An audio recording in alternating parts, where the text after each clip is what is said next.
আসসালামু আলাইকুম বন্ধুরা, কাউকে ড্রয়িং শেখাতে চান তো টেকনিক দিয়ে শেখান। দেখবেন ড্রয়িং কিছুই না। একটা সোজা দাগ দিলাম, এরপর নিচে আরেকটা সোজা দাগ দিলাম, এরপর আরেক স্কেল পর আমরা আরেকটা সোজা দাগ দিব। ঠিক এরকম 3টা দাগ নিজের মতো করে বুঝুন। দেখুন, এখান থেকে আমরা এখানে একটা বাঁকা করে দাগ টানলাম, এরপর এখান থেকে সোজা করে একটা দাগ টানলাম, আবার কি করলাম, এখান থেকে একটা সোজা করে দাগ এবং এখান থেকে ওটা স্কেল দিয়ে আমরা লাগাই দিব, কারণ উপরের দাগটাও আমরা স্কেল দিয়ে টানছি, এটাও এজন্য স্কেল দিয়ে লাগাই দিলাম। কি কি খেয়াল করতে পারছেন, এখানে কি বুঝতে পারছেন? দেখুন, একটা ঘরের শেপ হয়ে গেল। কৌশল কিন্তু সহজ কৌশল। সোজা একটা দাগ, এখানে একটা সোজা দাগ, এটার সাথে এটা লেগে দিলাম, সোজা দুইটা নিচের দিকে দাগ দিলাম, এটার সাথে এটা লেগে দিলাম, এটার সাথে এটা লেগে দিলাম, আবার এখান থেকে একটা সোজা দাগ, এদিকে একটা, এদিকে। এই তো সুন্দর জানালা হলো।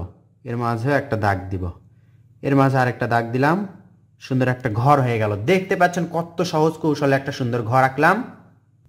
এরপর যে মাঝের যে দাগটা দেখতে পাচ্ছেন, এইভাবে সুন্দর করে ঘুরাতে হবে। দেখুন, এইভাবে সুন্দর করে ঘুরাতে ঘুরাতে এটার সাথে চালার সাথে লেগে দিব। আরেকটা কাজ করতে হবে, সেটা হচ্ছে এইভাবে উপর দিকে তুলে ঘুরে একটা সুন্দর অর্ধবৃত্ত করতে হবে। এটা কি হলো? এটা হচ্ছে সূর্য। আর এটা অলরেডি এটা পার হয়েই আছে। এখন আমরা পারে দুই একটা এইভাবে ঘাস আঁকবো। এখানে ঘাস আঁকলাম, এখানে এবং এখানে। দেখুন, সুন্দর একটা গোছালো গ্রামের দৃশ্য, একটি ঘর সহ। নদীর এখান থেকে পার থেকে এইভাবে ভাঁজ করে দিব এসের মতো করে, এরপর এদিকে আরেকটা ভাঁজ করব। তাহলে দেখুন, এখানে পারে একটা রাস্তা। আরেকটা কাজ করতে পারি আমরা, সেটা হচ্ছে এখান থেকে এইভাবে একটা তুলে দিব, এখান থেকে এইভাবে, আর এটা এইভাবে লাগাই দিব। এই তো, এখানে আমরা ঘুরে ঘুরে কি হচ্ছে বুঝতে পাচ্ছেন, সুন্দর একটি গাছ।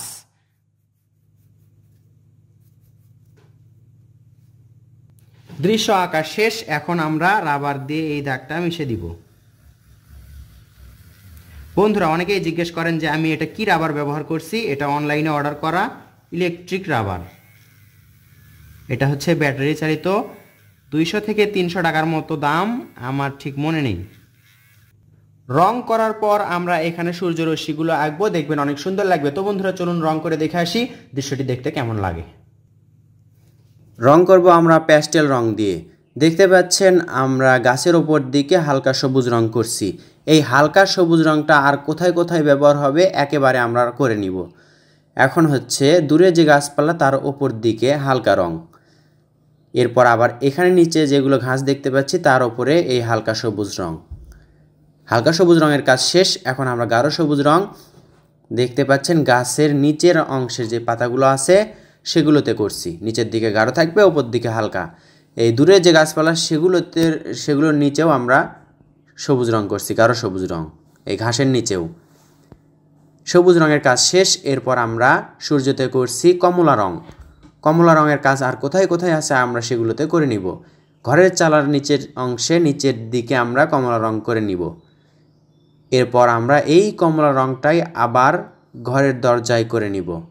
তাহলে কমলা রঙের কাজ শেষ। এখন আমরা লাল রং নিয়ে জানালার উপরের অংশে এবং ঘরের এই নিচের অংশে করব। এখন গোলাপি রং নিয়ে এটার সাথে মিলে দিব, এটাতেও করব। দেখবেন দেখতে অনেক সুন্দর লাগবে। একটু দ্রুত দেখার কারণে ভিডিওতে কাঁপাকাঁপি হচ্ছে, ভিডিওটি কাঁপছে।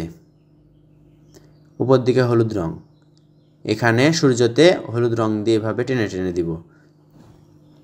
এখানে কাঠালি রং, এখানে বলতে পারেন এটা হচ্ছে কাঁচা হলুদ রঙের মতো, একবার হলুদ না কিন্তু। এক পাশে গাঢ় খয়েরি রং, গাঢ় খয়েরি রং দিয়ে এদিকে দিচ্ছি। নিচের দিকে আমরা সবুজ রং করব, গাঢ় সবুজ রংটা নিচের দিকে করব। করার পর উপর দিকে আবার আমরা হালকা সবুজ রং করব। দেখুন, এরকম করে আপনারা রং করলে, ধাপে ধাপে রং করলে তাহলে সহজে রং করতে পারবেন। দেখতে পাচ্ছেন এখানে কিন্তু বেশি রঙের ব্যবহার নেই। হালকা সবুজ রঙটা আমরা করলাম, সুন্দর লাগছে কিন্তু। এরপর আমরা হালকা নীল রং মানে আকাশি রঙটা নদীতে করব, পুরো নদীতে হালকা করে করব, একেবারে গাঢ় করব না কিন্তু। এরপর এই রঙটাই আবার আকাশে হালকা করে করব, টেনে টেনে দিব যেন সফট হয়, সুন্দর লাগছে। আশা করছি এই কৌশল আপনারা সহজ পদ্ধতিতে দৃশ্য আঁকতে পারবেন এবং রং করে বাচ্চাদেরকেও শেখাতে পারবেন। কেমন লাগলো অবশ্যই কমেন্ট করে জানাবেন, ভালো লাগলে লাইক কমেন্ট শেয়ার করবেন। ধন্যবাদ সবাইকে, আসসালামু আলাইকুম।